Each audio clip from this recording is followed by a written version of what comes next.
Bonjour à tous, nous allons commencer. Prenez place.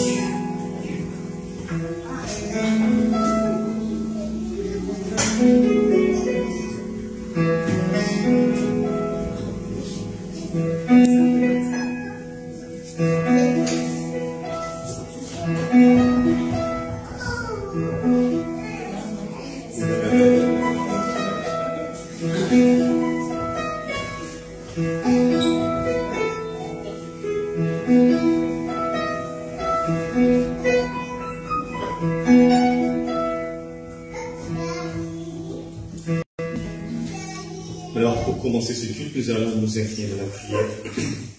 Prions. Seigneur, tu nous assures par ton sang que tu as versé sur la croix, ton Fils qui a fait le sacrifice ultime de pouvoir nous laver des péchés. Tu nous donnes cette assurance que rien ne peut changer cet amour que tu as donné. Et merci aussi pour le Saint-Esprit que tu nous as donné pour nous assurer ta présence dans toutes les situations jusqu'à la fin de nos jours, Seigneur. Merci pour l'assurance que tu nous donnes aussi par cette promesse que tu vas venir pour nous prendre. Merci, Seigneur. Que tu sois avec nos frères et sœurs qui sont sur le chemin, que tu les assures aussi, Seigneur, que tu les protèges. Merci, au nom de Jésus. Amen. Prenons le numéro 10. L'Éternel seul est ma lumière, ma délivrance et mon appui.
J'aime bien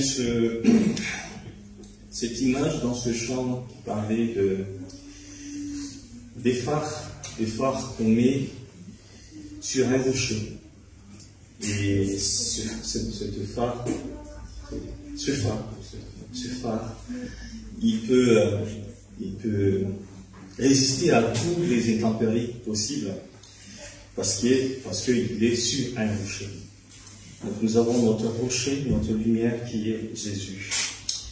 Qui veut pour le maître? Ça c'est le prochain chant qu'on va chanter, 359. Est-ce que nous voulons que ce rocher soit notre maître? 359. Qui veut pour maître, pour notre grand roi, livrer tout son être, combattre avec foi, parce que nous sommes dans la guerre.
Ce que les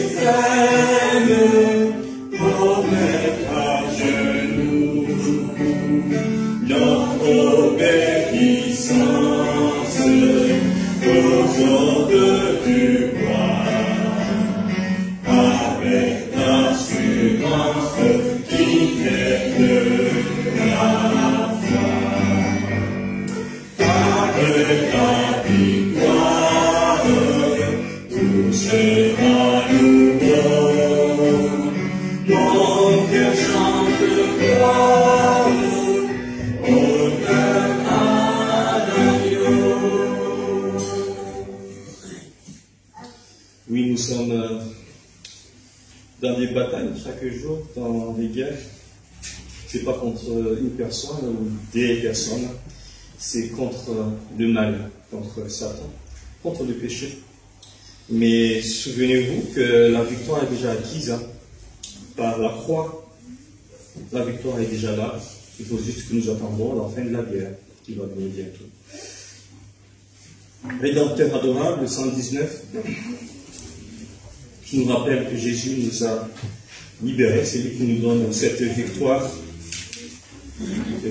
éternelle, parce qu'il nous a réunis avec le Père, rédempteur adorable, sur la croix attachée, traité comme un coupable, brisé pour mon péché, pour ton péché. 119.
Voici ce qui est écrit dans Romains, chapitre 8, verset 1.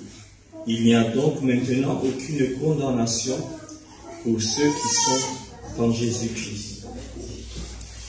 Dans Romains, chapitre 5, verset 1, étant donc justifiés par la foi, nous avons la paix avec Dieu par notre Seigneur Jésus-Christ. Et dans Romains, chapitre 8, 37 à 39, mais dans toutes ces choses, nous sommes plus que vainqueurs par celui qui nous a aimés. Car j'ai l'assurance que ni la mort, ni la vie, ni les anges, ni les dominations, ni les choses présentes, ni les choses à venir, ni les puissances, ni la hauteur, ni la profondeur, ni aucune autre créature ne pourra nous séparer de l'amour de Dieu manifesté en Jésus-Christ, notre Sauveur. Et le dernier passage dans 2 Timothée chapitre 1, verset 12. Et c'est à cause de cela que je souffre ces choses, mais j'en ai point honte, car je sais en qui j'ai cru. Et je suis persuadé qu'il a la puissance de garder mon dépôt jusqu'à ce jour. Donc ces passages nous rappellent l'assurance que nous avons en Jésus-Christ. Et le dernier passage parle de Paul qui est en prison et qui bravait la mort. Et à la fin, il était exécuté. Mais il est sûr d'avoir cette assurance de vivre la vie éternelle avec Jésus. Et il a rappelé dans Romains que cette assurance est basée sur l'amour de Jésus. Ce n'est pas sur nos œuvres, mais c'est Jésus qui a tout accompli sur la croix. C'est pour ça que nous allons chanter le 249. J'ai l'assurance de mon salut par la présence du Seigneur Jésus, car par son sang il m'a racheté et l'Esprit Saint m'a régénéré. 249.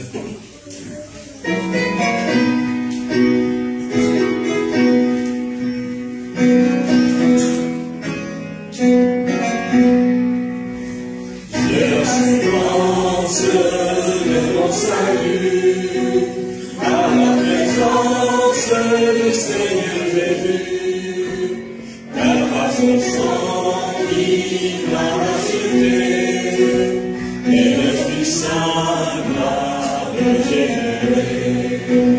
C'est mon histoire, c'est là mon chant, louer mon Sauveur à chaque instant. C'est mon histoire, c'est là mon chant, louer mon Sauveur à chaque instant. Je veux obéir à mon Seigneur, dans mon cœur sentir la paix de son cœur, et je vais prier, l'attendre un jour, me laisser lier à son amour. C'est mon histoire, c'est là mon chant, louer mon Sauveur à chaque instant. C'est mon histoire, c'est là mon chant, louer mon Sauveur à chaque instant. Et ce passage, ce chant est tiré du passage 1 Jean chapitre 5, verset 13, qui nous dit que nous avons cette assurance par la foi en Jésus-Christ. Et est-ce que c'est votre histoire? Est-ce que c'est ton histoire? Et j'espère et je prie que chacun d'entre nous vive cette vie d'assurance, ce salut éternel. Un dernier chant avant de vous donner la parole, 316, celui qui met en Jésus tous en pleine confiance. 316. Jamais ne chancelle plus complète est sa délivrance. 316.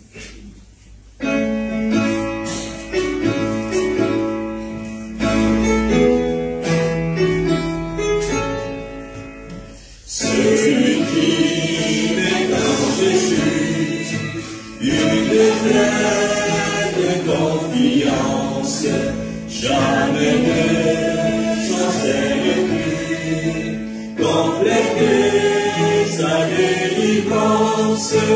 Par la foi, nous marcherons, par la foi, nous triomphons, par la foi, mon Rédempteur me rendra plus que maintenant. Dans les jours d'adversité, quand tu sens tomber l'orage, regarde en sécurité, attristé de mon courage, par la foi, nous marcherons par la foi, nous triomphons par la foi, mon Rédempteur me rendra plus que vainqueur. Quand Satan veut te troubler, enlever ton espérance, ton passé te reprocher, que tu sois ton assurance, par la foi nous marcherons, par la foi nous triomphons, par la foi mon Rédempteur me rendra plus que vainqueur. Par la foi je marcherai en comptant sur ses promesses, car lui je triompherai en tout temps de mes détresses. Par la foi nous marcherons, par la foi nous triomphons, par la foi mon Rédempteur me rendra plus que vainqueur. Donc nous arrivons au moment de partage. Donc, je vous laisse la parole. Mais avant cela, je remercie le Seigneur parce que il donne cette assurance, c'est que nous pouvons faillir. Et aussi les circonstances peuvent nous rendre vulnérables et peuvent nous détruire. Mais l'assurance, c'est en Jésus, par la foi. Même physiquement, nous pouvons aussi faillir, nous vieillissons. Mais le Seigneur, il m'a protégé. Hier soir, je suis tombé dans la nuit. Jésus nous a tenu sur les sourcils, ça va. Et merci Seigneur pour la santé qu'il nous donne chaque jour. J'avais demandé qu'on prie pour moi parce que j'avais un problème auditif côté gauche depuis nos voyages d'été. Et Jésus m'a guéri. J'entends bien maintenant, donc merci Seigneur. J'entends plus la peine qui gêne chaque jour. Et merci pour la protection qu'il nous donne dans notre vie quotidienne. Donc je vous laisse la parole. Est-ce que quelqu'un veut participer? Oui. On peut chanter le numéro 64. Le numéro 64.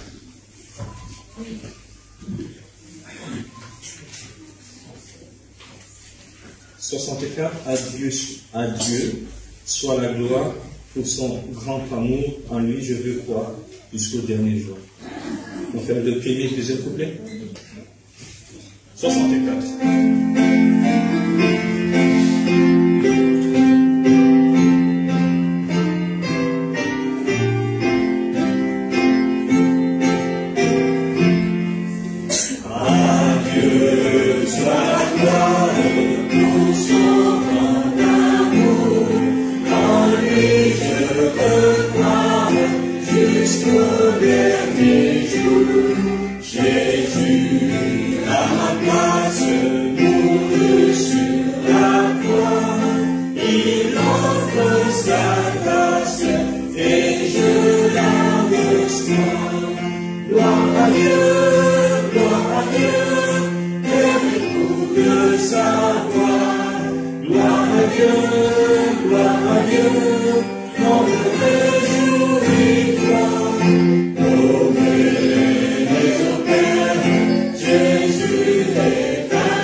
Son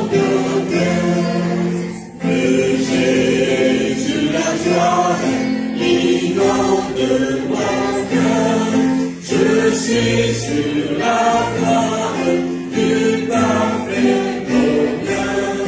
Selon sa promesse, Jésus me fera chanter d'allégresse quand il reviendra. Gloire à Dieu, écoute sa voix. Gloire à Dieu, mon réjouira. Au cœur et Père, Jésus est vainqueur, que toute la terre chante en son honneur. J'ai vu aussi des mains levées derrière. Oui. 130. 130.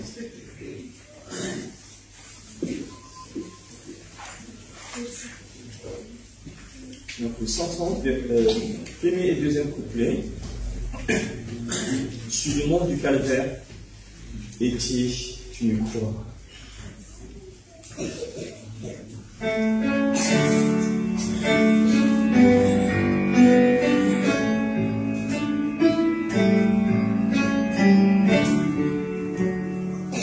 Sur le mont du calvaire, il était une croix où Jésus souffrit dans de douleurs.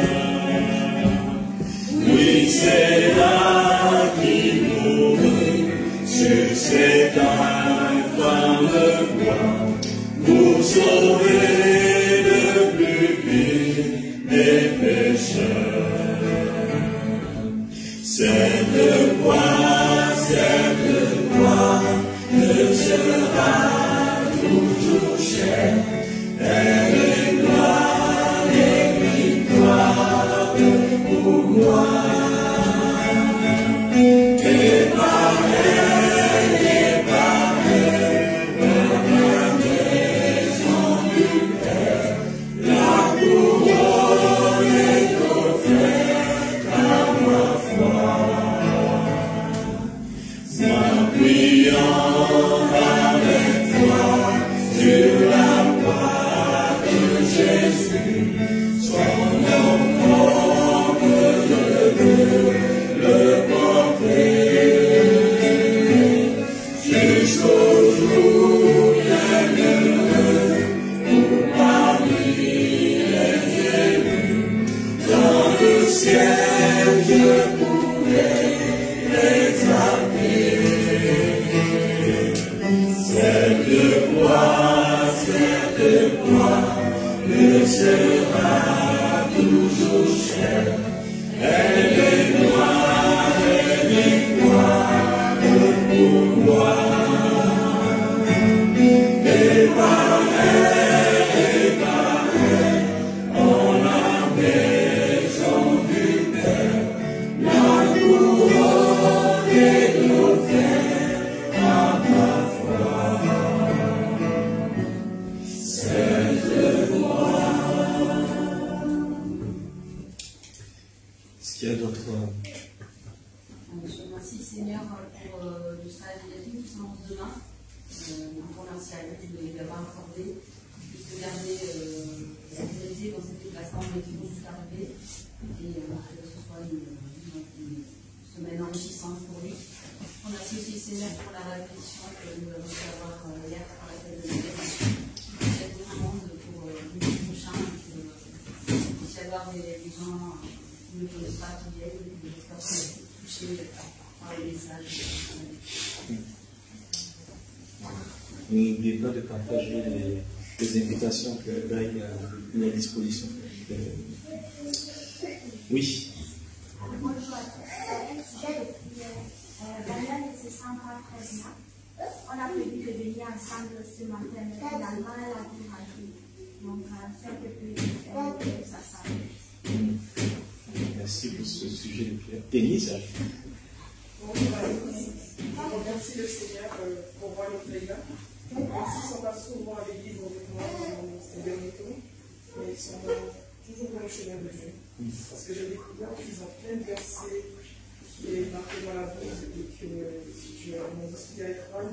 Il dit qu'il préfère, quand il dit la porte du venir, qu'il ne vient pas, il ne force pas en fait, que c'est entre lui et Dieu, c'est une relation, c'est pas une opinion qui va se dessus.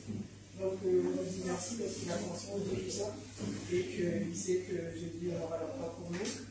Mais pour l'instant, il aura ses 18 ans bientôt, donc il a mis 5 ans.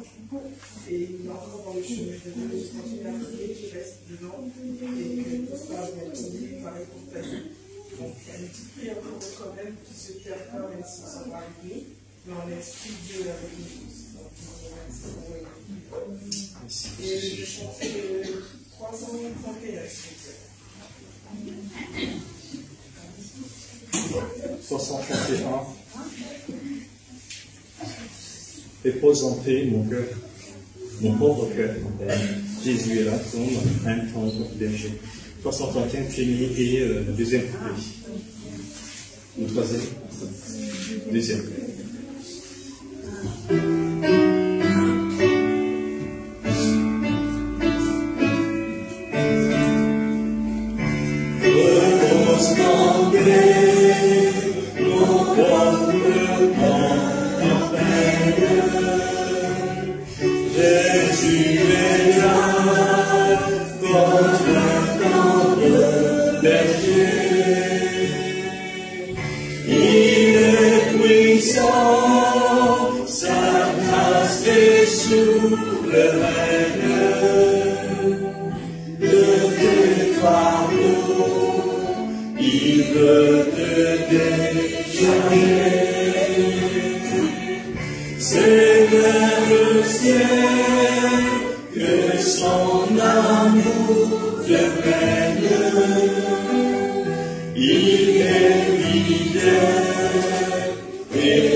Dernière intervention avant de passer au nom des autres femmes.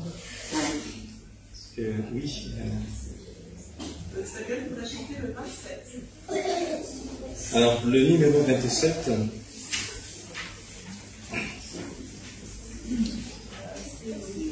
Et merci à Andrew de nous accompagner, son accompagnement. Voici le jour que le Seigneur a fait, qui soit pour nous un sujet de joie. 27. Il y a des places devant, il y a encore plein de places.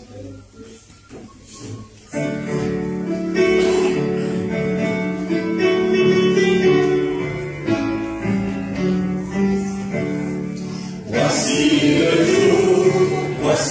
le jour que le Seigneur a fait, qu'il soit pour nous un sujet de joie, Voici le jour que le Seigneur a fait, qu'il soit pour nous un sujet de joie. Voici le jour que le Seigneur a fait. Encore une fois. Voici le jour que le Seigneur a fait, qu'il soit pour nous un Sois pour nous un sujet de joie, un sujet de joie. Voici le jour que le Seigneur a fait. Qu'il soit pour nous un sujet de joie. Voici le jour que le Seigneur a fait.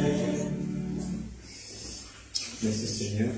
Donc, nous arrivons au moment des offrandes. Est-ce que je peux demander à Juden de prendre des offrandes?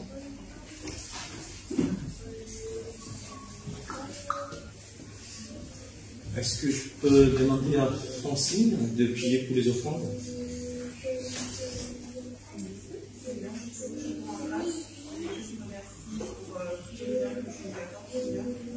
Merci pour le salut que tu nous donnes à la fois. Dispose-nous à nous rendre parfait ce que tu nous as donné, Seigneur, et que ces offrandes puissent participer à la vie qu'on va nous, Seigneur. Au nom de Jésus. Amen. Amen.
Ce matin, mais on va encore continuer puis à chanter. Le 192, je ne sais pas si nous le maîtrisons. Ah, qu'il est beau de voir des frères d'un même amour unis entre eux, Esprit de Dieu. Tu les éclaires, tu les envoies de tes feux. Le chant pieux et la prière, comptent ensemble, montent aux cieux. Comptent ensemble, montent aux cieux. Psaume 92.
ton Église est enrichie de tes magnifiques bontés. Oui, ton Église est enrichie de tes magnifiques bontés. Prends sur nous le charitable, ton esprit de grâce et de paix, accueille la même table, et tout en mêmes bienfaits, qu'un amour saint et véritable, nous unisse par tout jamais. Qu'un amour saint et véritable, nous unissons toi pour jamais. Partageons notre assurance entre nous aussi et encourageons-nous dans le Seigneur. Et que je laisse la place à Greg pour les annonces.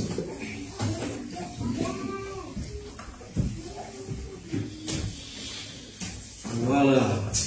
Oh, bien. Je suis content que vous êtes là. On est vraiment. Il va falloir ajouter les chaises bientôt, je pense. C'est vraiment une bénédiction. On a plein d'annonces, bien sûr. Comme d'habitude, règle de prière mardi soir à 19h. Soit vous venez sur place, soit par Skype. Vous pouvez participer. Jeudi soir, l'étude biblique. Vous pouvez venir sur place. Il y a aussi l'étude biblique par Skype et aussi sur Facebook. Et puis, on a des événements spéciaux fin de décembre. Le soir d'abord dimanche prochain, dans l'après-midi, il y aura un programme de Noël. Et les enfants viennent travailler, les gens font une scénette. Il y a tout le programme préparé pour vous. Et j'espère que vous allez être là pour partager cela. Et puis, le 24 au soir, pour voir avec Salomon, si vous voulez participer à un repas qui serait préparé, participer, voir avec lui si vous voulez emmener des choses, tout ça. Si vous voulez venir voir avec Salomon, il a fait des petits, c'est Camille qui a fait des petits prospectus pour inviter aussi, si vous voulez inviter des amis ou des connaissances, des voisins ou quelqu'un. Et puis le 27, c'est un mercredi après Noël. C'est encore Camille qui va faire un club pour les enfants, un spécial Noël. Donc elle va faire ça ici le 27 décembre. Et puis le 31 décembre, après le culte, on fera un repas fraternel. On faisait ça au point pour voir Jenny et Marley pour organiser cela. Est-ce que j'ai oublié quelque chose? Je pense que j'ai pas mal d'annonces pour ce matin. Je suis content que vous êtes là pour louer le Seigneur et que son nom soit glorifié. Aussi, calendrier de semences, fantastique moyen d'évangéliser. Avec cela, vous donnez cela à vos amis, vous pouvez vous-même. Chaque jour, il y a un verset biblique avec une petite pensée, et donc c'est vraiment une façon d'évangéliser. Aussi, c'est édifiant pour les chrétiens, c'est 5,50 €. Vous pouvez trouver ça après le culte.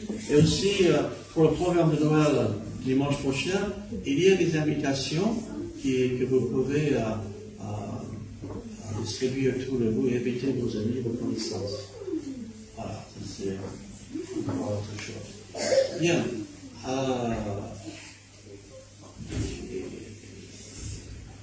Il y a quelques chaises ici, là.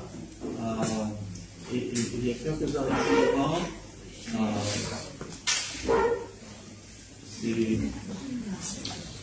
Voilà. Quelques chaises là, et ici aussi. Voilà. Bien. Je laisse ça en ici.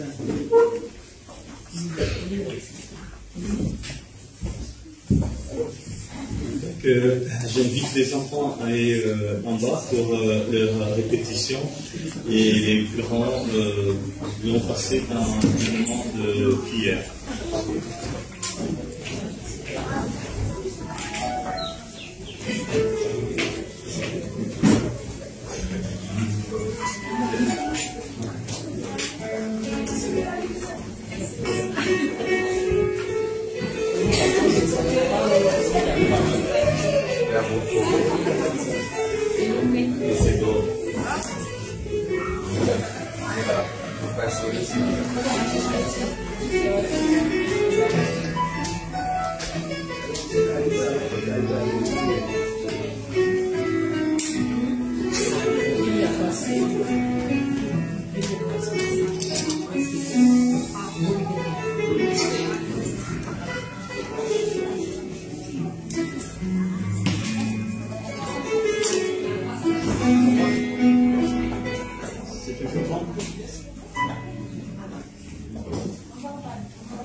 Bien. On va passer quelques instants dans la prière, de prier les uns après les autres, les uns pour les autres, avant d'ouvrir la parole. Prions le Seigneur.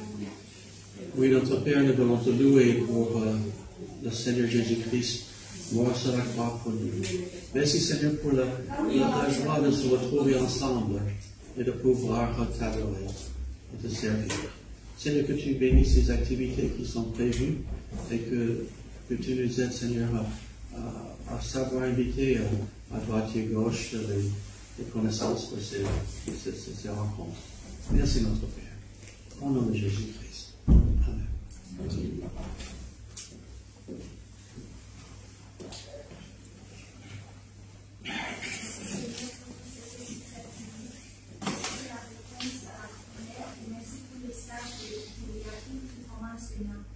Que tu sois avec nous, Seigneur, qu'il puisse bien apprendre beaucoup de choses tout au long du stage, Seigneur. Nous prions également pour Daniel qui ne se sent pas bien, Seigneur. Nous prions que tu la touches, Seigneur, que tu sois avec elle, Seigneur, qu'elle puisse se rétablir très vite, Seigneur.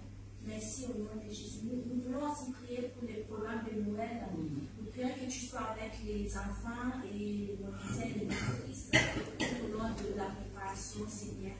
Et nous prions que nos amis que nous allons inviter soient avec nous tout au long du programme. Au nom de Jésus. Amen. Amen. Oui, Seigneur, je te rends grâce. Merci pour tes bienfaits et merci pour les réponses aux prières. Je te prie de protéger Yakim pour son trajet, pour son stage, Seigneur, et que ce stage soit enrichissant pour lui. Je te remets la santé de Daniel, Seigneur, sois avec elle. Et je te prie aussi pour Madeleine et pour Joël qui continue à se rétablir. Je te remets aussi ce programme de Noël, Seigneur, que ce soit l'occasion de diffuser ta parole et que les cœurs soient touchés, Seigneur. Au nom de Jésus. Amen. Père Seigneur, je te rends grâce de Jésus-Christ, Seigneur, pour l'amour de la grâce que tu manifestes chaque jour, Seigneur, et tu facilites pour te rendre, Seigneur, la force, l'énergie, la santé que tu nous as donnée. Merci, merci. Merci de ton amour que tu remplis notre cœur de joie et de paix, Seigneur. Malgré les combats, les difficultés, Seigneur, tu es toujours là présent à nous fortifier, à être là, Seigneur. Nous retenons, Seigneur. Merci, Seigneur, de te connaître, Seigneur. Merci aussi pour la journée d'aujourd'hui, Seigneur. Nous connaissons ton serviteur qui va nous apporter ta parole entretenant, que ton Esprit Saint puisse le diriger dans tous ces moments, Seigneur. Et nous laissons le culte d'aujourd'hui entre tes mains. Au nom puissant de Jésus-Christ, notre Seigneur, notre Sauveur. Amen. Amen.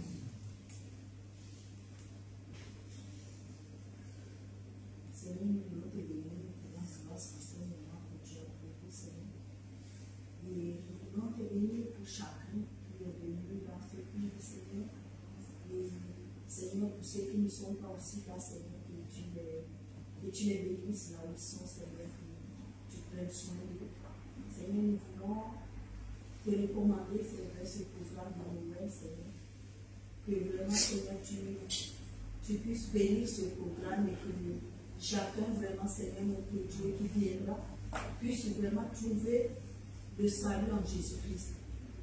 Et vraiment, Seigneur, nous prions aussi pour ceux qui sont malades, que tu puisses penser, vraiment, Seigneur, notre Dieu, à la guérison, que chacun, vraiment, Seigneur, notre Dieu, soit guéri par ta grâce.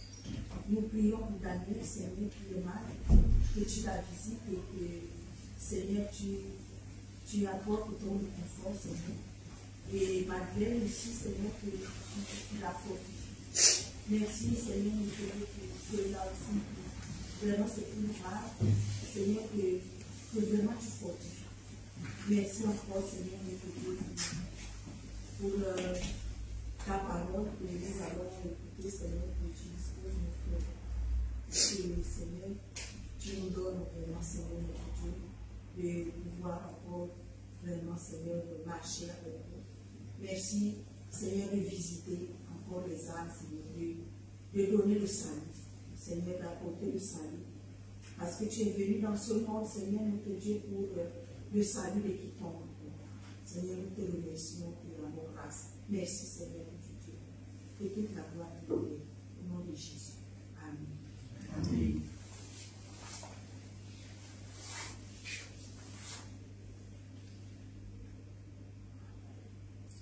Merci notre Père encore pour tous tes bienfaits, et oui, nous voulons te remettre les uns les autres. Te louons, Seigneur, parce que tu es si bon avec nous, que tu nous aimes et que nous puissions te connaître. Merci notre Père. Au nom de Jésus. Amen. Amen. Donc,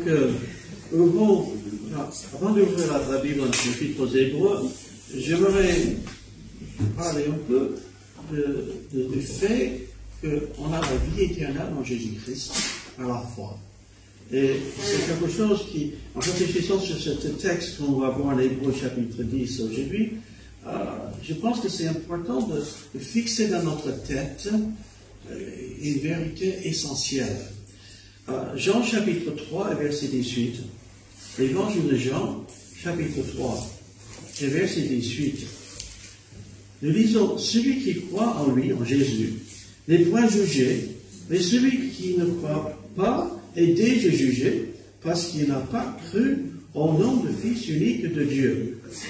Et puis le verset 36 de ce même chapitre, celui qui croit au Fils a la vie éternelle, celui qui ne croit pas au Fils ne verrait pas la vie, mais la colère de Dieu demeure sur lui. Dans ces deux versets, on voit très clairement que soit on croit en Jésus, et on a la vie éternelle, soit on ne croit pas, on n'a pas la vie éternelle. Ce n'est pas une question de religion, ce n'est pas une question de faire les choses, c'est cela, c'est dans la grâce, c'est dans sa bonté. 1 Jean au chapitre 5, Jean chapitre 5, et nous lisons verset 12. Celui qui a le Fils a la vie, celui qui n'a pas le Fils n'a pas la vie. Donc, la différence entre celui qui est sauvé, qui va au ciel, qui va passer l'éternité, celui qui est réconcilié avec Dieu, et celui qui n'est pas, c'est une question de croire ou de ne pas croire en Jésus-Christ. Qu'est-ce que ça veut dire croire en Jésus-Christ? C'est que Jésus-Christ, lui, il a pris sur lui-même le châtiment que nous méritons, il a payé à notre place, pour que nous soyons pardonnés. Et le salut dépend, c'est Christ qui nous sauve, ce n'est pas nous qui nous sauvons. Et dans ce qu'on vient de voir, on voit que qu'est-ce qui fait la différence entre celui qui est pardonné et celui qui ne l'est pas? C'est la foi en Jésus-Christ. Et nous avons déjà vu dans cet épître de Hébreux, on en a parlé du fait que les sacrifices de l'Ancien Testament ne pouvaient pas sauver, ne pouvaient pas pardonner. Les sacrifices animaux ne remplaçaient pas le péché de l'homme. Mais ces sacrifices étaient l'ombre, c'est une image de la réalité en Jésus-Christ. Et puis un autre aspect, en réfléchissant sur ce passage qu'on va voir aujourd'hui, c'est Matthieu chapitre 12. Matthieu chapitre 12, c'est un passage, on peut dire, où il y a des pharisiens, des hommes religieux, qui commencent à dire que Jésus il fait des miracles par le diable, par Belzébub. Vous n'avez rien de nouveau sur le ciel. Aujourd'hui, si vous voulez discréditer quelqu'un, vous dites qu'il le fait par le diable ou pour la halle. Et donc, les pharisiens, Jésus il faisait des miracles, il faisait des choses extraordinaires. Et Matthieu chapitre 2, les pharisiens ayant entendu cela dire, cet homme ne chasse les démons que par Belzébub, prince des démons. Un peu plus loin, on voit que Jésus répond. Et puis verset 30, Jésus répond, il dit, celui qui n'est pas avec moi est contre moi, et celui qui n'assemble pas avec moi disperse. Ici c'est important. C'est pourquoi je le dis, tout péché et tout blasphème sera pardonné aux hommes, mais le blasphème contre l'Esprit ne sera point pardonné. Quiconque parlera contre le Fils de l'homme, il lui sera pardonné, mais quiconque parlera contre le Saint-Esprit, il ne lui sera pardonné, ni dans ce siècle, ni dans le siècle à venir. Donc, le blasphème contre le Saint-Esprit, qu'est-ce que c'est? Le Saint-Esprit, il fait une œuvre pour nous amener à la foi. Il fait l'œuvre et nous convaincre du péché, de justice et jugement, un passage du Nouveau Testament nous dit. Et donc, l'œuvre du Saint-Esprit, c'est de diriger dans toute la vérité. Jean chapitre 10 en parle. Et on voit que le salut, c'est une question de croire. Et le Saint-Esprit fait un travail pour amener les gens à la foi. Et celui qui refuse cela, les péchés ne sont pas pardonnés. C'est une question de croire ou de ne pas croire.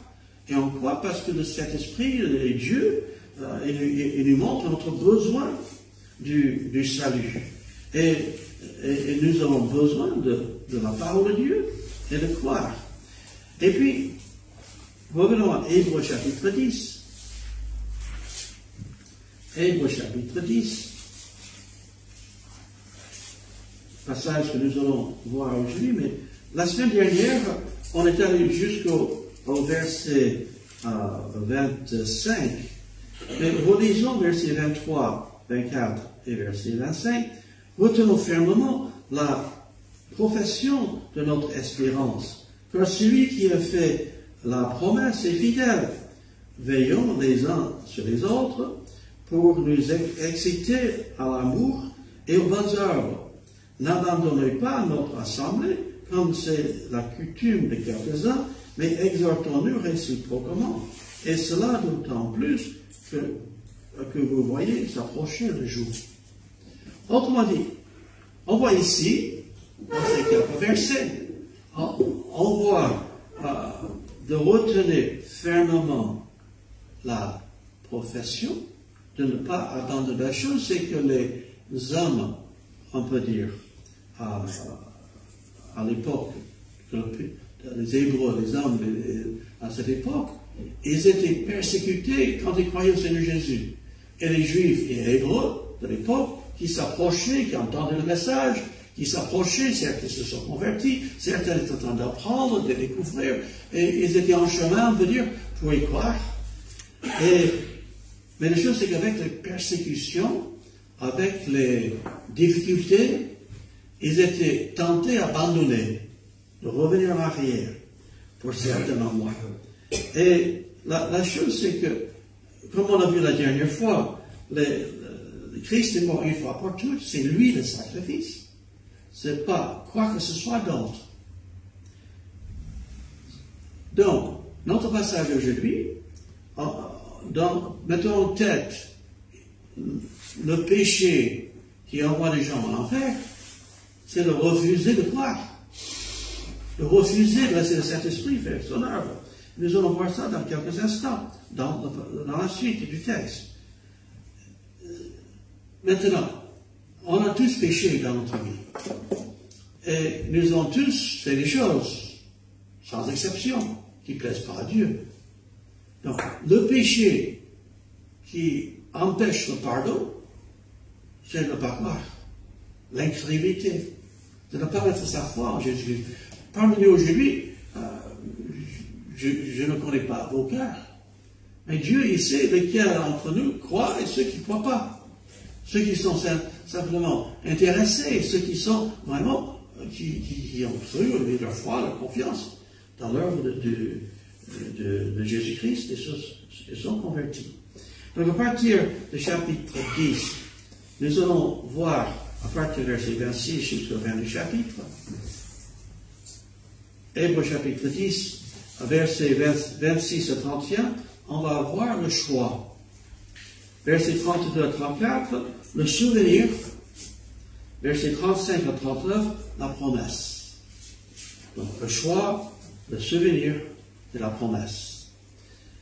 Donc verset 26, ça commence avec un verset assez dur. Car si nous péchons volontairement, après avoir reçu la connaissance de la vérité, il ne reste plus de sacrifice pour le péché. Donc, ce verset, il est question de pécher volontairement. Autrement dit, le choix qui est fait, le Saint-Esprit convainc les gens ils ont besoin de croire, et ils sont éclairés, ils voient dans la parole, ils comprennent. Ils sont comme les enfants d'Israël, qu'on a déjà vu il y a quelques semaines. Les enfants d'Israël, ils sont sortis d'Égypte. Ils ont vu des miracles, ils ont vu des choses extraordinaires dans le désert. Ils sont arrivés à la frontière pour entrer dans la terre promise.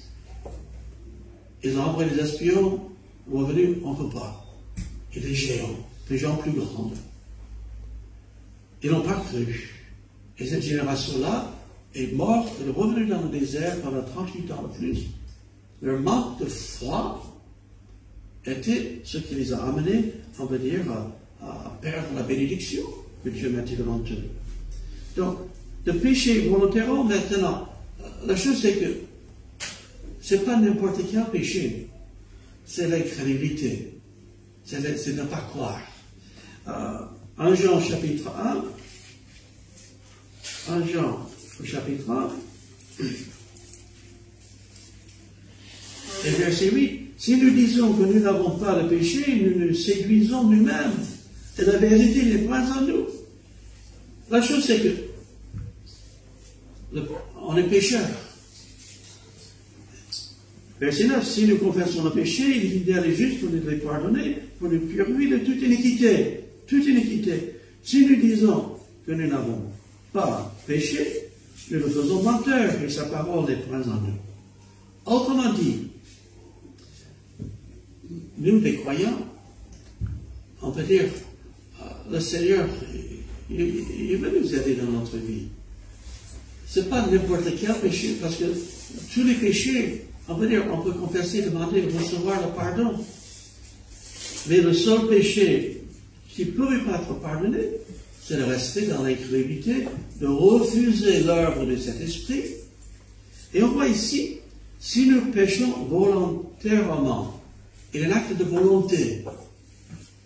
Et ces gens, ils ont une connaissance, ils ont vu des choses, ils ont vu des choses, ils savent qu'ils ont besoin de croire.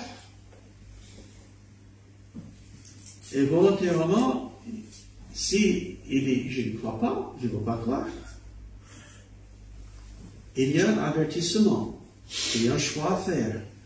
Parce que ça dit, si nous péchons volontairement, donc c'est l'incrédulité de ne pas croire en Jésus, après avoir reçu la connaissance de la vérité, donc ils sont éclairés, il ne reste plus de sacrifice pour le péché. La chose c'est qu'on est sauvé par Jésus-Christ, on est sauvé pas de tout. On est sauvé par la grâce ou pas de tout. On est sauvé par l'œuvre de Christ ou pas de tout. Et on l'a vu la semaine dernière dans ce chapitre, les sacrifices des animaux n'étaient que nombre, mais ce n'était pas la réalité. La réalité était en Christ. Et le pardon est reçu par Jésus-Christ. Par la foi en lui. Et que en lui. Pas dans une église. Je pense que votre église est une bonne église, mais ce n'est pas cette église qui vous sauve. Ce n'est même pas votre pasteur qui peut vous sauver. Je ne peux pas. Ce n'est pas moi. Ce n'est même pas le pape qui ne peut pas vous sauver. C'est un homme. il n'est que Jésus-Christ et Jésus-Christ seul qui est le Sauveur. Et c'est lui seul qui offre le salut. C'est lui seul, son sacrifice unique. C'est le sacrifice qui nous a procuré le pardon et la vie éternelle. Il ne reste plus de sacrifice pour le péché. Il n'y a pas d'autre. Il n'y a pas autre chose. Vous ne pouvez pas trouver un autre chemin. Jésus dit, je suis le chemin, la vérité et la vie. Nul ne vient au Père que par moi. Il est le seul moyen d'arriver. Et celui qui le refuse, il n'a pas la vie. Comme on a vu là tout à l'heure. Il est encore dans sa vie. Celui qui a le Fils a la vie, mais celui qui n'a pas la vie, il est encore sur la condamnation. Donc, ici, celui qui écrit cet épître est en train de dire, il y a un choix de croire ou de ne pas croire. Et si on ne croit pas, voilà ce qui attend. Verset 27. Mais une attente terrible de jugement, de l'ardeur, comme d'un feu qui dévorera les rebelles. La chose c'est que la Bible parle du jugement final. On peut trouver en Apocalypse que la Bible dit, celui qui ne sera pas écrit, voyons, Apocalypse chapitre 20, on va le voir. Apocalypse chapitre 20, à partir du verset 11, Apocalypse chapitre 20, à partir du verset 11, puis, ici c'est la fin, le jugement final. Puis j'ai vu un grand trône blanc, et celui qui était assis dessus, la terre et le ciel s'enfuirent devant sa face. Il ne fut plus trouvé de place pour eux. Et je vis les morts, les grands et les petits, qui se tenaient devant le trône. Des livres furent ouverts, et l'autre livre fut ouvert, celui est le livre de vie. Et les morts furent jugés selon leurs œuvres, d'après ce qui est écrit dans ces livres. La mer rendit les morts qui étaient en elle, la mort et le séjour des morts rendirent les morts qui étaient en eux, et chacun fut jugé selon leurs œuvres. Puis la mort et le séjour des morts furent jetés dans les temps de feu. C'est la seconde mort, les temps de feu. Ici c'est important, verset 15. Quiconque ne fut pas trouvé écrit dans le livre de vie, puis jeté dans les temps de feu. La Bible parle du jugement final. Mais vous savez, quand on croit au Seigneur Jésus, on reçoit le pardon, on devient enfant de Dieu, on est racheté, on est pardonné, on est lavé. Et on peut dire que son nom est écrit dans le livre de vie. On a la vie éternelle. Et ceux qui n'ont pas la vie éternelle, la Bible parle de jugement dernier. Et c'est terrible. Et on voit, en revenant à Hébreux chapitre 10, verset 28, celui qui a violé la loi de Moïse meurt sans miséricorde sur la disposition de 2 ou de 3 témoins. De quel pire châtiment pensez-vous que celui sera jugé digne, celui qui aura foulé aux pieds le Fils de Dieu, qui aurait tenu pour profane le sang de l'alliance par lequel il a été sanctifié, et qui aurait outragé l'esprit de la grâce. Encore cette idée, outrager l'esprit de la grâce. Et cette personne, c'est grave de refuser le sacrifice de Christ. Christ s'est allé sur la croix du calvaire, il est mort, il a payé les péchés, il a souffert, on peut dire, à notre place. Et sur la croix du calvaire, il écrit, tout est accompli, tout est payé. Il avait souffert le châtiment, la colère de Dieu à notre place. Et celui qui refuse, c'est une insulte. C'est une insulte à Dieu, une insulte à l'œuvre de Christ. Celui qui volontairement refuse par sa volonté, dit non, je n'en veux pas. Il n'y a pas d'autre sacrifice, c'est Christ qui peut pas de tout. Et on voit ici que celui qui refuse de croire, il foule aux pieds le Fils de Dieu. Il marche sur Christ. Et c'est terrible. C'est affreux. Il faut le pied le Fils de Dieu, qui aurait tenu pour profane le sang d'alliance. Christ a versé son sang sur la croix du Calvaire pour notre salut, par amour pour nous, pour satisfaire la justice de Dieu. Comme j'ai déjà dit par le passé, sur la croix du Calvaire, l'amour de Dieu et sa justice se sont croisés. L'amour de Dieu est manifesté comme jamais auparavant. Il s'est sacrifié volontairement pour nous. Jésus-Christ aurait pu appeler 10 000 anges pour venir le délivrer. Il aurait pu... il n'était pas obligé. Il n'était pas obligé. Mais par amour pour nous, il a subi l'enfer à notre place. En mourant sur la croix, le salaire du péché, c'est la mort. Christ est mort à notre place pour satisfaire cet amour de Dieu pour nous. Et puis on continue. Verset 30. Car nous connaissons celui qui a dit, à moi la vengeance, à moi la rétribution, et encore le Seigneur jugera son peuple. Ici, l'Ancien Testament est cité pour dire que c'est Dieu qui juge. C'est Dieu qui est au-dessus. Et verset 31, c'est une chose terrible de tomber entre les mains de Dieu vivant. La réalité du jugement éternel que Dieu, on peut dire, va exercer sur l'être humain, c'est terrible. Et pour comprendre combien c'est terrible, réfléchissons encore à ce que ça a coûté Jésus pour votre salut, pour mon salut. L'amour de Dieu a été manifesté d'une façon extraordinaire. Le sacrifice de Christ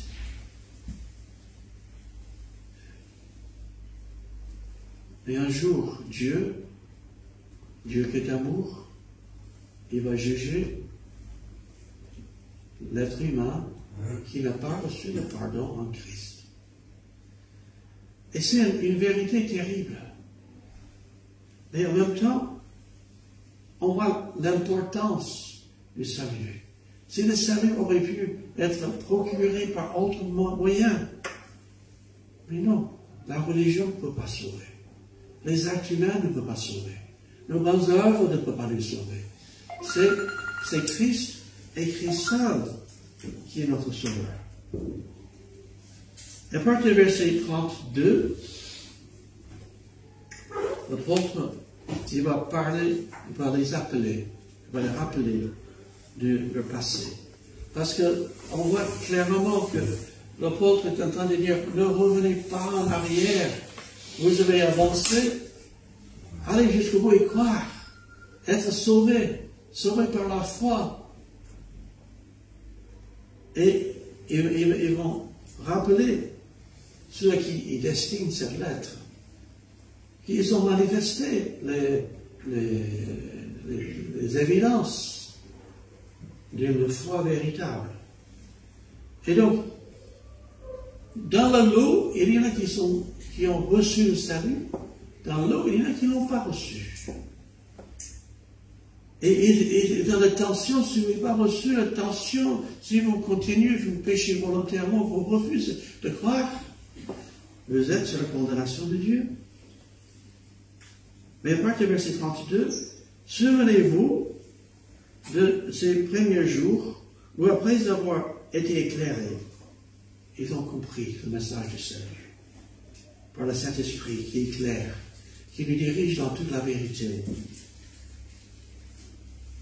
Souvenez-vous de ces premiers jours où, après avoir été éclairés, vous avez soutenu un grand combat au milieu des souffrances. À l'époque, et encore aujourd'hui, il y a des gens, quand ils croient au Seigneur Jésus, ils souffrent la persécution. Ils souffrent d'être maltraités. Il y a des croyants aujourd'hui qui leur foi leur coûte cher. Il y a des frères dans la foi qui souffrent qui sont maltraités, qui sont persécutés, qui sont insultés. Ici en France, on vit dans un pays privilégié où vous pouvez croire ce que vous voulez croire. Vous avez liberté de conscience. Mais ici, oui, on peut se moquer de vous, on peut vous insulter. Je vous ai déjà raconté, mais il y a quelques années en arrière, on faisait la braderie. Je me souviens, c'était dans la rue Victor Hugo, là. J'avais la table avec les Bibles des littératures chrétiens, dans les traités. On faisait cela, et c'était... j'allais bien, on peut parler avec quelques personnes. Et puis, il y avait un homme, il arrive là. Il commence à nous insulter. Vous êtes là, pourquoi vous êtes là, vous êtes faux. Il ne connaissait pas cet homme. Pardon, il a eu une mauvaise expérience avec certains églises chrétiennes, je suppose. Et puis, il nous insultait.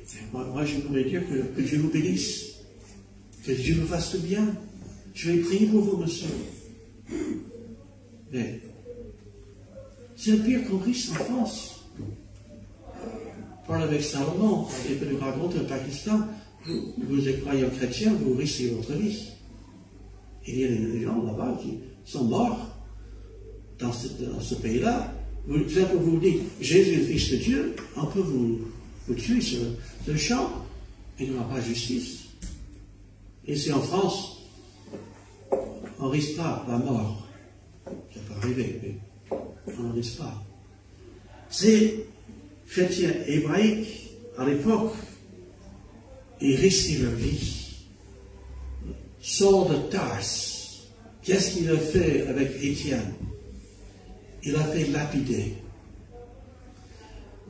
Quand on écoute l'histoire de l'Église, Néron,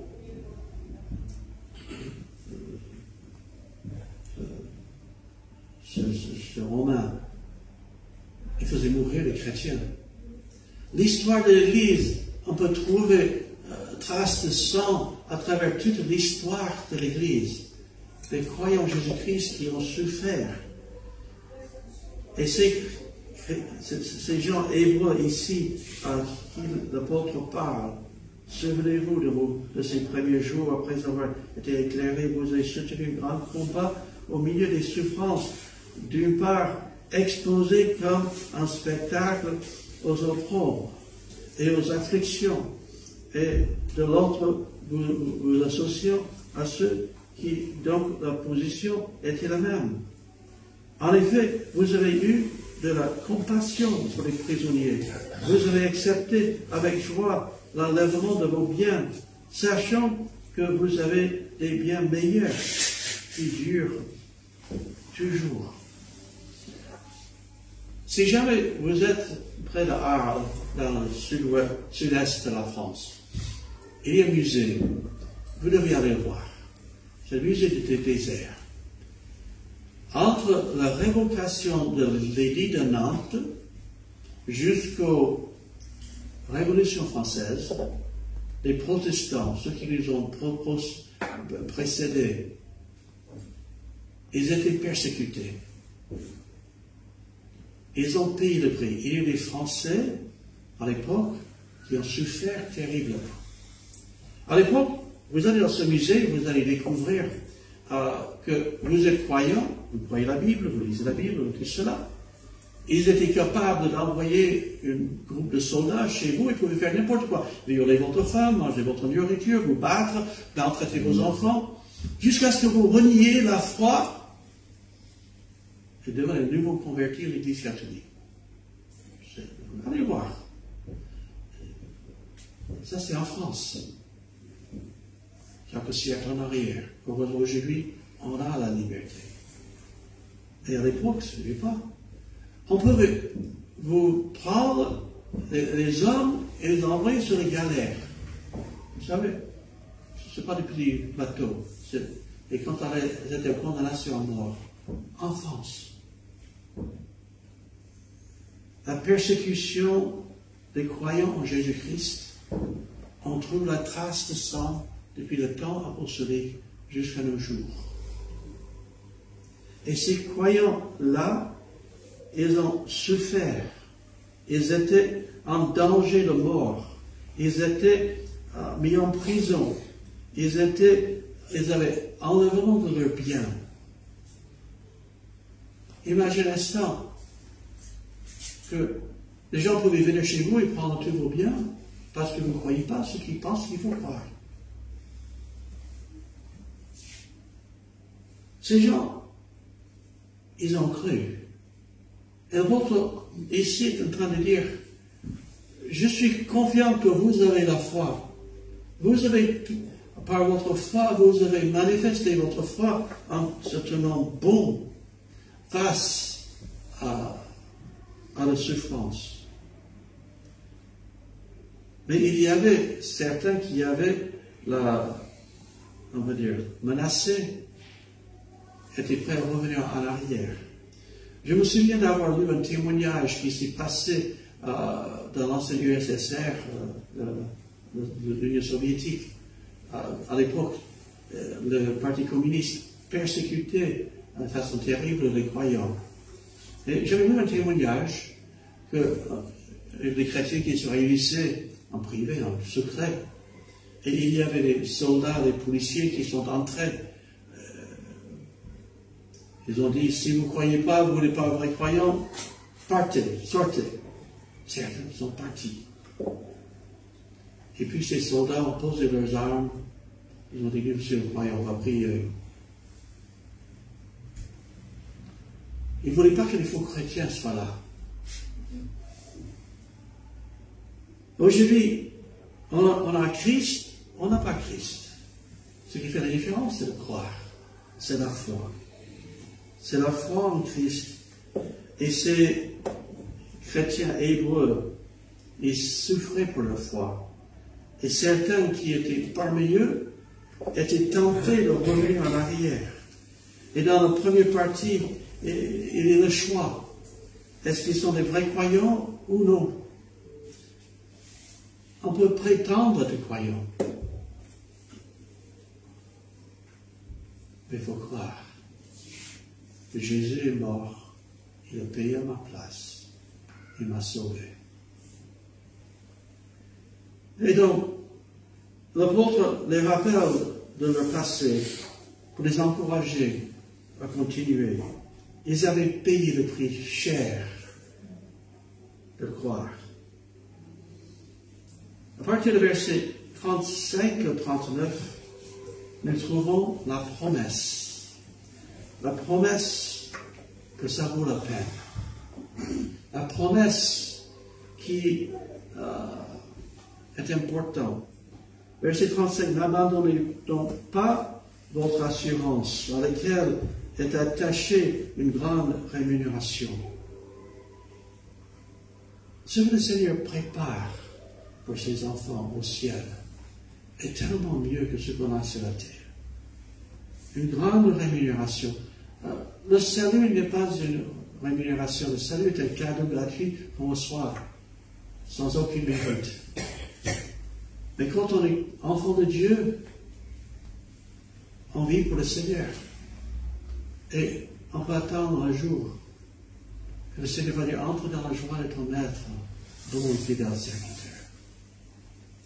Verset 36, car vous avez besoin de persévérance, afin qu'après avoir accompli la volonté de Dieu, vous obtenez ce qui vous est promis. Le Seigneur donne des promesses extraordinaires. En Apocalypse, quand on voit des descriptions de la Nouvelle Jérusalem, c'est beau. Et la chose la plus beau, c'est qu'on va être là avec notre Dieu. La plus grande chose, vous savez, le repas d'or, c'est beau. Mais ce qui va être le plus merveilleux, c'est de connaître Dieu en personne. De connaître le Seigneur Jésus. De passer l'éternité dans sa présence. C'est ça qui va compter. Et pourtant, la Nouvelle Jérusalem est décrite comme quelque chose d'extraordinaire. C'est magnifique. Les promesses de Dieu. Verset 37 encore, un peu de temps Celui qui doit venir viendra et il ne tardera pas. Le Seigneur promet de revenir. En Jean chapitre 14, il dit, je vais me préparer une place pour vous, et quand j'aurai préparé une place, je reviendrai vous chercher. Notre espérance, c'est au ciel avec le Seigneur. C'est de passer l'éternité avec lui. Nous sommes, on peut dire, en train d'attendre ce jour-là. Encore un peu de temps. Bientôt, ça fait à peu près 2000 ans depuis que Christ est remonté au ciel. Pas tout, mais presque 2000 ans. 2000 ans, pour le Seigneur, c'est 2 jours. Pour nous, c'est long. Je ne sais pas si on va voir le retour de Christ pour le chercher. J'espère que oui, mais je ne sais pas ni quand, ni comment il va le faire. Un peu de temps. Je vous ai déjà raconté, quand j'étais à l'école publique, j'avais 16 heures de cours, plus les devoirs, plus j'ai travaillé 37 et 40 heures le soir pour payer mes études, plus j'étais impliqué dans un club biblique pour les enfants handicapés. Je me suis dit, j'étais fatigué. Et si je dis, Seigneur, dans 6 mois, toujours 6 mois, dans un peu de temps, tout ça, je vais finir. Et gardons nos yeux fixés sur Jésus. C'est lui notre sauveur. C'est lui qui de voir notre sauveur. La promesse, ça en vaut la peine. Et puis, et mon juste vivra par la foi. Et s'il se retire, mon âme ne prend pas plaisir en lui. Restons fidèles. Le chapitre 11 que nous allons voir par la suite, c'est un chapitre qui nous parle de la foi. Ceux qui nous ont précédés ont fait par la foi. Et sans la foi, c'est impossible de plaire à Dieu. On parlera la prochaine fois. Verset 39. Nous ne sommes pas de ceux qui se retirent pour se perdre, mais de ceux qui ont la foi pour sauver leur âme. Entre ceux qui ont la foi et ceux qui n'ont pas. Ceux qui ont la vie et ceux qui n'ont pas. Frères et sœurs, j'espère que chacun de nous, que nous avons cru au Seigneur Jésus. Si vous n'avez pas cru, un autre verset biblique, c'est aujourd'hui le jour du salut. Aujourd'hui c'est le jour. N'attendez pas. Il n'y a aucun de nous qui sont garantis qu'on va vivre demain. Je pense que je vais vivre encore les années, mais vous savez, je peux sortir et être renversé par une voiture. Chacun de nous, on n'a pas garanti d'avoir demain. Croyez Seigneur Jésus aujourd'hui, si vous ne l'avez pas fait. Et si vous l'avez fait, persévérez. Tenez bon, parce que le Seigneur lui prépare quelque chose d'extraordinaire. Aussi terrible pour ceux qui n'ont pas la vie, parce qu'ils n'ont pas cru, aussi merveilleux pour ceux qui croient. J'espère qu'aujourd'hui, que tout le monde vient au Seigneur. Tout le monde soit sauvé, qui a la foi en Jésus-Christ. Mon petite illustration que j'utilise souvent, vous le connaissez par cœur, et j'espère que vous allez l'utiliser. En laissant cette main représenter qui? Nous, chacun de nous. Et là, c'est mon portefeuille. J'aime beaucoup cette illustration. Représenter nos péchés. Nous sommes tous des pécheurs. Est-ce que vous avez jamais menti? Est-ce que vous avez jamais volé quelque chose? Est-ce que vous jamais n'a pas été gentil avec quelqu'un? Dieu nous aime, mais nos péchés, il faut qu'il les juge. Nos péchés nous séparent avec Dieu. Dieu ne peut pas laisser le péché entrer dans son ciel. Il ne peut pas laisser le péché entrer dans sa présence. Il nous aime, mais le péché, il faut qu'il le juge. Les religions, qu'est-ce qu'ils font? Ils essaient de cacher le péché. Voilà, vous allez faire ceci, vous allez faire cela. Mais le péché est toujours là. La religiosité ne peut pas enlever le péché. En laissant l'autre main représenter qui? Jésus-Christ était sans péché. Il était Dieu lui-même venu sur la terre qui a vécu une vie parfaite. Et lui-même, en mourant sur la croix, il a pris sur lui, il est devenu péché pour nous, afin que nous devenions justice de Dieu. Il prend nos péchés, il a payé sur la croix pour nous donner la justice qui vient de lui. C'est sa justice. Et quand on croit au Seigneur Jésus par la foi, on est réconcilié avec Dieu. Et on peut savoir qu'on va passer l'éternité dans sa présence. Et qu'est-ce qu'il demande? C'est par la grâce que vous êtes sauvés par le moyen de la foi. Ça ne vient pas de vous, c'est le don de Dieu afin que personne ne se glorifie.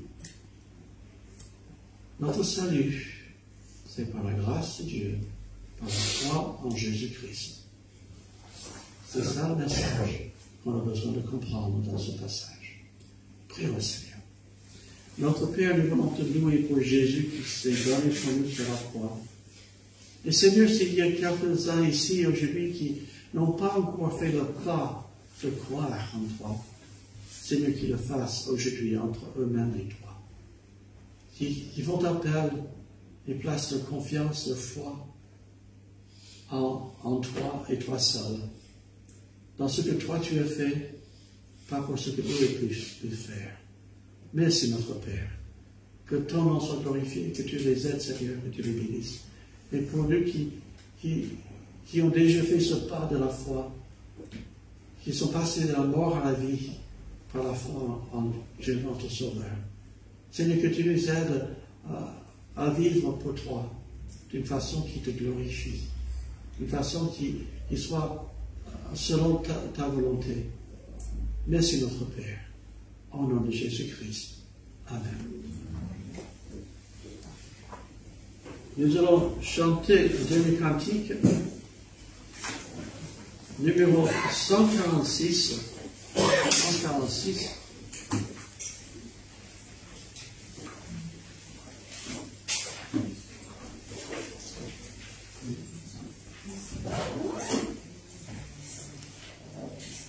146.